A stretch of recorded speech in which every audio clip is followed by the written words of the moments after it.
Hello, thanks again for signing up for your professional development today with Kelly and I, and we hope that you find it useful, this tool of Doctopus and Gubrick for grading assessments online. And so this is just a quick video to recap what we have done today. It's critical for these couple steps in order to start the Doctopus and Gubrick procedures.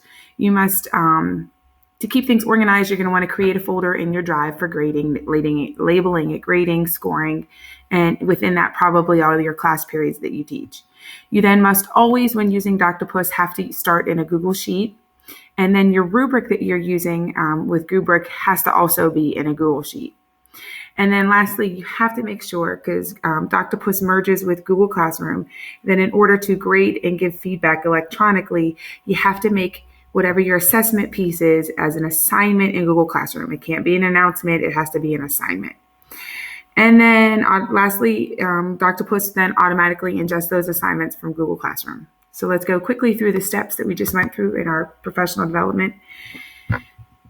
As you can see, I have in my drive a folder labeled grading and scoring, and I have my class period. So say I were to grade something from period 2. Now that I'm in that period 2 class, I want to create a new Google Sheet. And today I'm going to ingest our personal narratives from our Google Classroom. So I'm going to rename this sheet Personal Narratives.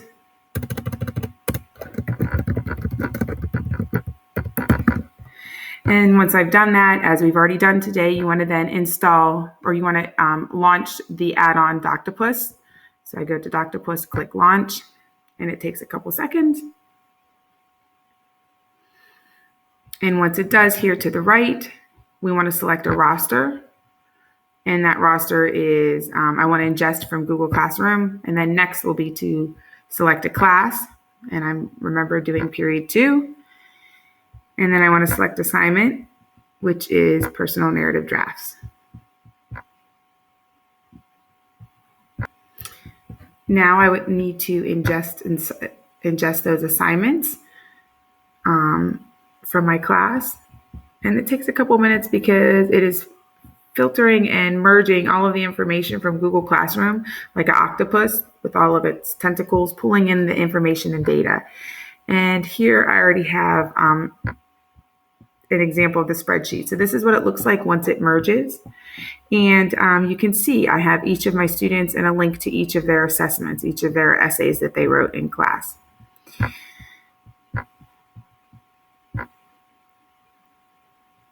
So now that it's done that, it's now asking me to attach a Gubrick, or essentially a rubric.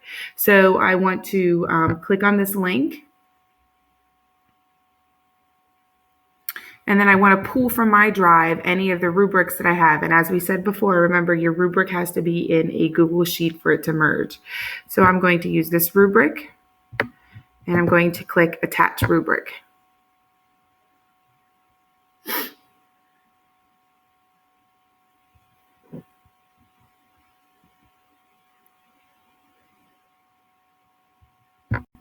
Once I've done that, you can see that here it is, the rubric that I want to use. So now that I have Doctopus, all of my information here, and I have my rubric as well over here, I'm now ready to get started. So I'm going to click on the first link of the first student in my class, and it's going to pull up their essay. Once it pulls up their essay, I'm then going to click on the eyeball here, because that is our Gubrick icon. That's our Gubrick extension. And when I do that, it's going to load my rubric at the top. And as you can see, it's loading, and I have my rubric here because for this essay, I'm only grading development of ideas, organization, and conventions. So I go through and I read the essay here at the bottom, and I give feedback. And then I go through and I can score. The lovely thing about this is that if you want to give half scores, you can. So in English language arts, we have a 4-point rubric scale. So if I feel that the student deserves a 3.5, I can assign a 3.5. And then you can hit the tab button over to the next section, and they also receive a 3.5, and then in conventions, they're going to receive a 3. The cool thing about Doctopus and Gubrick is that it also records your verbal feedback, and I've been using this a lot lately because I find it to be quicker.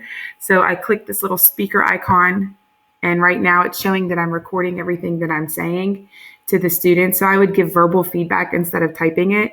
And then I hit stop. And once I hit stop, I need to hit the button here that says load to drive, because when I hit this upload to drive, it's going to attach it to the bottom of their essay. So once I do that, the student will then have a link at the bottom of his or her paper. Here's the rubric. See how I've done it? It shows the rubric. And then there's a link right here that the student, once they open this assignment back, they click on this link and it opens up to a recording of my personal feedback to them that they get to listen to in class. I've done this a couple times, so they just click play here, and I found it to be very useful. It's personalized, it's meaningful, it's individualized. So for me, I found it to be quicker as well.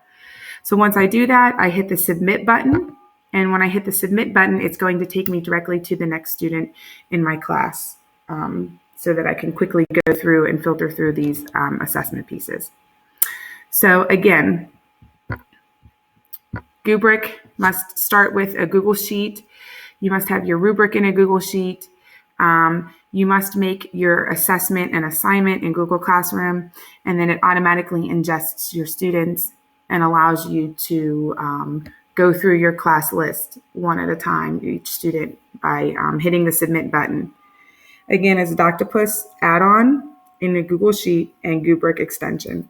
If you ever have any questions, please email me. I'm more than happy to help, and I know Kelly Mirabal is as well. Janine Smith and Kelly Mirabal, thanks for a great day today. You guys were awesome.